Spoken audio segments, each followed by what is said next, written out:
नमस्कार, आप देख रहे हैं द दस्तक 24। पेश है अब तक की 20 सबसे बड़ी खबरें। लोकसभा में हंगामा करने पर 24 सांसद 5 दिन के लिए सस्पेंड। देश की संसद में इस वक्त शीतकालीन सत्र चल रहा है और बुधवार को लोकसभा में राफेल के मामले पर जमकर बहस हो रही थी। इसी बहस में अन्ना द्रमुक के 24 सांसदों को सुमित्रा महाजन ने सदन से 5 कामकाजी दिनों के लिए निलंबित कर दिया और इसका कारण है कि वह लोकसभा में कावेरी बांध के मुद्दों पर हंगामा कर रहे थे। बुलंदशहर हिंसा का मुख्य आरोपी योगेश राज गिरफ्तार। यूपी के बुलंदशहर हिंसा के मुख्य आरोपी योगेश राज को आखिरकार पुलिस ने ठीक 31 दिन बाद गिरफ्तार कर लिया है। बता दें कि बजरंग दल का जिला संयोजक योगेश राज घटना वाले दिन से ही फरार था। योगेश की गिरफ्तारी पुलिस के लिए चुनौती बन गई थी। योगेश पर हिंसा भड़काने का आरोप है। योगेश राज को देर रात बुलंदशहर की बीबी नगर पुलिस ने गिरफ्तार किया था। योगेश खुर्जा से बुलंदशहर आते समय ब्रह्मानंद कॉलेज के पास से पकड़ा गया। इससे पहले योगेश राज की गिरफ्तारी में हो रही देरी को लेकर यूपी पुलिस पर सवाल उठ रहे थे। 19 टन आलू बेचने के बाद किसान के पास बचे मात्र 490 रुपये। आहत होकर पीएम को किया मनी ऑर्डर। देश के दोनों बड़े राजनीतिक दल किसानों की बात करते हैं, लेकिन सच्चाई यह है कि दोनों सरकारों के कार्यकाल में किसानों की हालत बद से बदतर हुई है। इसका एक और उदाहरण अब सामने आया है।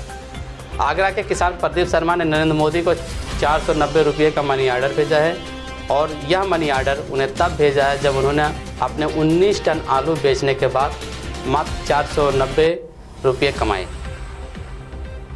पिछले 4 सालों में आलू की फसल में लगातार किसानों को घाटा देखने को मिल रहा है, जिससे अधिकतर किसान परेशान हैं और इसी के चलते किसान प्रदीप शर्मा भी परेशान थे। जिसके बाद उन्होंने परेशान होकर 490 रुपया जो उनके पास 19 टन आलू बेचने के बाद बचे थे, उन्होंने प्रधानमंत्री नरेंद्र मोदी को भेज दिया और राहत की मांग भी की। 30 नवंबर तक 123 करोड़ लोगों को जारी किए गए आधार कार्ड। केंद्रीय गृह राज्य मंत्री हंसराज अहीर ने राज्यसभा में बताया है कि आधार जारी करने वाली संस्था UIDAI ने 30 नवंबर 2018 तक कुल 122.90 करोड़ आधार जारी किए हैं। हंसराज ने आगे कहा कि इसमें 5 साल से कम उम्र के बच्चों के 6.71 करोड़ जबकि 5 से 18 साल के आयु वर्ग के 29.02 करोड़ आधार शामिल हैं। पराली जलाने पर लगाया 75 लाख से ज़्यादा का जुर्माना। फसल अवशिष्ट जलाने पर अंकुश लगाने के लिए किसानों पर 75 लाख से ज़्यादा का जुर्माना गत वर्ष किया गया। केंद्र सरकार के मुताबिक 75,563 घटनाएं उत्तर प्रदेश, पंजाब और हरियाणा में सामने आई। इसके खिलाफ राज्य सरकारों द्वारा आर्थिक दंड यानी जुर्माना करने और मुकदमा दर्ज कराने की कार्रवाई की गई। सर्वाधिक कार्रवाई पंजाब में फसल अवशिष्ट जलाने के खिलाफ राज्य सरकार द्वारा की गई। बेहद खास हो सकता है पीएम मोदी का पंजाब दौरा। प्रधानमंत्री नरेंद्र मोदी का पंजाब दौरा बेहद खास हो सकता है। यह दौरा 3 फरवरी को है। प्रधानमंत्री गुरदासपुर में धन्यवाद रैली को संबोधित करेंगे। इसके बाद वह जालंधर की लवली प्रोफेशनल यूनिवर्सिटी में 106वीं 5 दिवसीय राष्ट्रीय साइंस कांग्रेस का उद्घाटन करेंगे। यहाँ उनका बेहद खास अंदाज में स्वागत होगा। यूनिवर्सिटी के गेट पर विद्यार्थियों द्वारा तैयार किया गया 55 फीट का रोबोट उनकी अगवानी करेगा। सुपुर्द खाक हुए कादर खान, नहीं पहुंचा कोई बॉलीवुड स्टार। कादर खान के निधन से पूरा देश सदमे में। 81 साल के कादर खान का कनाडा के अस्पताल में सोमवार 6 बजे निधन हो गया था। बुधवार देर रात कादर खान का अंतिम संस्कार किया गया। सबसे पहले उनके पार्थिव शरीर को दोपहर में मस्जिद ले जाया गया। उसके बाद उन्हें सुपुर्द खाक किया गया। कादर खान पिछले कई सालों से बीमार चल रहे थे। हालत गंभीर होने पर उन्हें कुछ ही दिन पहले अस्पताल में भर्ती करवाया गया था। अपनी बीमारी की वजह कादर खान सालों से पहले पर्दे से दूर हो गए थे।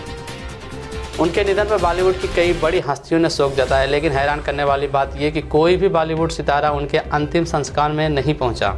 प्रवीण तोगड़िया बनाएंगे नई पार्टी। लोकसभा चुनाव में सभी सीटों पर उतारेंगे प्रत्याशी। अंतर्राष्ट्रीय हिंदू परिषद के अध्यक्ष प्रवीण तोगड़िया ने कहा कि वह 1 महीने के भीतर एक राजनीतिक दल बनाएंगे और आगामी लोकसभा चुनाव में लगभग सभी सीटों पर उम्मीदवारों को उतारेंगे। उन्होंने कहा कि पार्टी बनाने की तैयारियां पहले ही शुरू कर दी गई हैं। वह जल्द ही पार्टी के नाम की घोषणा करेंगे। जोधपुर के 1 दिवसीय दौरे पर आए तोगड़िया ने दावा किया कि भाजपा के नेतृत्व वाली केंद्र सरकार हर मोर्चे पर विफल रही है और देश के लोगों को एक विकल्प की जरूरत है। अखिलेश यादव ने कहा, भाजपा का विकास पिंजरे में कैद। समाजवादी पार्टी के राष्ट्रीय अध्यक्ष अखिलेश यादव ने भारतीय जनता पार्टी पर निशाना साधा। उन्होंने कहा कि मेड इन इंडिया के नाम पर भाजपा ने स्वदेशी आंदोलनों को फांसी लगा दी है। विदेशी सामानों का आयात बढ़ रहा है। विकास पिंजरे में कैद हो गया है। चीन और विदेश के सामान मंगाने पर लाइसेंस बढ़ रहे हैं। बिचौलियों ने व्यवस्था पर कब्जा कर लिया है। अखिलेश यादव बुधवार को पार्टी मुख्यालय लखनऊ पर कार्यकर्ताओं से मुलाकात कर रहे थे। उन्होंने कहा, वर्तमान में जो सरकार चल रही है उसने 2 तरह की शपथ ले रखी है, एक संविधान की और दूसरी RSS की, लेकिन संविधान की धज्जियां उड़ाई जा रही है। वर्तमान में सत्ता में ऐसे लोग काबिज हैं जो सत्ता का दुरुपयोग अपने निजी स्वार्थों के लिए कर रहे हैं। जनता को धोखा दिया जा रहा है। बैंक ऑफ बड़ौदा को बेसल 3 बॉन्ड से 1285 करोड़ जुटाने की मिली मंजूरी। बैंक ऑफ बड़ौदा ने बुधवार को बताया कि उसके निदेशक मंडल ने बेसल 3 बॉन्ड के जरिए 1285 करोड़ तक जुटाने की मंजूरी दे दी है। वहीं बुधवार को ही केंद्रीय कैबिनेट ने देना बैंक और विजया बैंक के BOB में विलय को मंजूरी दी। गौरतलब है कि बुधवार को BOB के शेयर 3.90% टूटकर 119.40 पर बंद हुए। अब कई गुना बढ़ जाएगी भारतीय सेना की ताकत। अमेरिका में निर्मित हैवी लिफ्ट चिनूक और अपाचे हेलीकॉप्टर का पहला बैच मार्च माह में सशस्त्र बलों को मिल जाएगा। इससे भारत की सैन्य क्षमता कहीं अधिक बढ़ जाएगी। चिनूक हेलीकॉप्टर का पहला बैच बोइंग कंपनी की ओर से गुजरात के मुद्रा बंदरगाह के लिए रवाना हो चुका है और इसके अगले महीने तक यहां पहुंचने की संभावना है। इन 2 हेलीकॉप्टर से भारतीय सेना की ताकत कई गुना तक बढ़ जाएगी। इसरो ने कहा, इस महीने पूरी हो जाएगी गगनयान प्रोजेक्ट की डिज़ाइन। इसरो ने बताया कि इस महीने भारत के पहले मानवयुक्त मिशन गगनयान की डिज़ाइन समीक्षा पूरी कर ली जाएगी।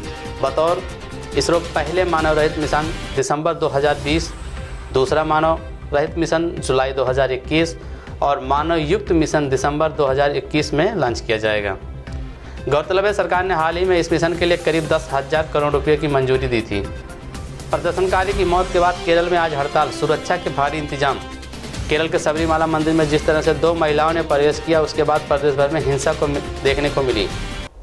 अलग अलग जगहों पर लोगों ने प्रदर्शन किया जो कि हिंसा में बदल गई। इस हिंसा में एक भाजपा कार्यकर्ता को गंभीर चोटें आई हैं, जिसकी वजह से उसकी मृत्यु हो गई।